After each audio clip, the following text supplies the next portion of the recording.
Hello, welcome to Basement Suites Done Right. Today I will be talking about what the right ceiling is for your basement suite. Generally, we are looking at height.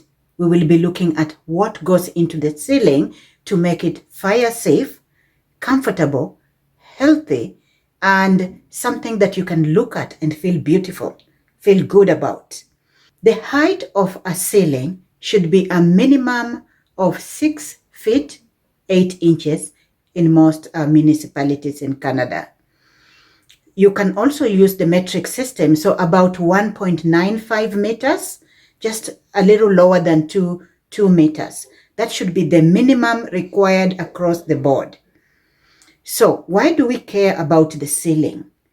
The ceiling is also a fire separation. Remember that ceiling is a ceiling in one suite, but it's the floor of the other suite. There will be a lot of noise transmission sometimes between the two suites unless you do certain things to make sure that ceiling is comfortable. Apart from the height, which makes it feel that expanse, if it's a taller ceiling, and I do recommend 9-foot ceilings because you are going to feel very, very proud showing it to your tenants, and the tenants will feel as if there is more room because of that extra height. Apart from the ceiling's height, some of the things that you can do to reduce noise, for example, would be to install something called resilient channel.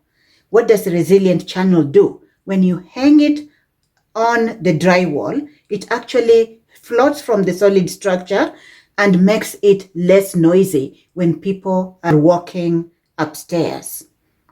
So it's a good thing to try and do. It should also meet the STC rating. STC stands for Sound Transmission Class rating. In making that ceiling, you cannot actually use the T-bar type of ceiling or any drop ceiling type.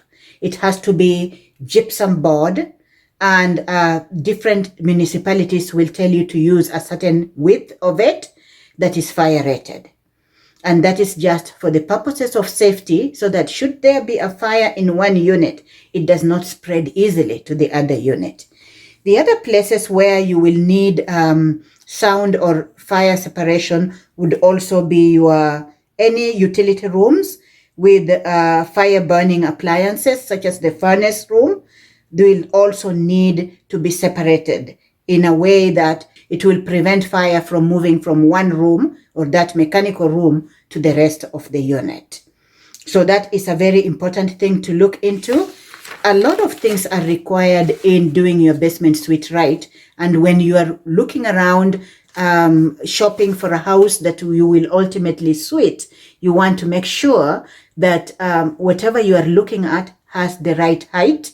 But there are other things that you will also be looking at, including things like room sizes. For example, there is a minimum room size that will be required by the city to be able to allow you to call that a bedroom. And I'll be doing a different video on egress, something called egress, that is the ability to be able to escape from that house safely through some opening. Could be a door, could be a window, but in most cases, it's a window in the basement bedroom.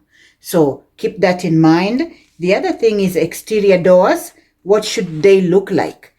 And for fire safety purposes, we will also be looking at smoke alarms and that they need to be interconnected. Fire alarms need to be interconnected and hardwired in the current codes. The other one is carbon monoxide detector, also needs to be installed and to be interconnected between the suites. So for today, we know that the ceiling height should be at least 6 feet 8 inches or 1.95 meters. And that if you go for a taller basement suite, you will be proud to actually show to your tenants. And when they come in, they will feel that feeling of expanse and largeness of the rooms. Why? Because of that tall ceiling.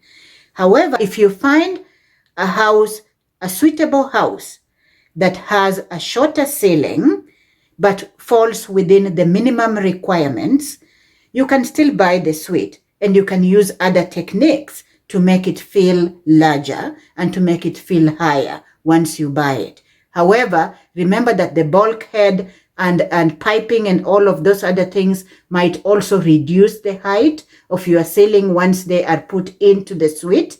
And so one of the things that you need to remember is that the ceiling has to be that minimum height at the least in 75% of the suite. So for example, a laundry room might have a lower one, but in fire exits, any fire exits, any place where you will need to follow in order to exit the suite needs to be high. It needs to meet at least the minimum required height for the ceiling. To recap, we need a high ceiling. We need to use gypsum board throughout. We need to make sure that we prevent the noises from traveling between the two suites. We cannot use drop ceilings or T-bar.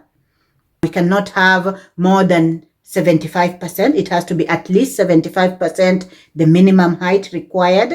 And best is to actually have a taller ceiling rather than a shorter ceiling for the purposes of aesthetics, for the purposes of sound reduction, and to be able to actually show a tenant and get a tenant a little more easily than you would if you had a shorter ceiling.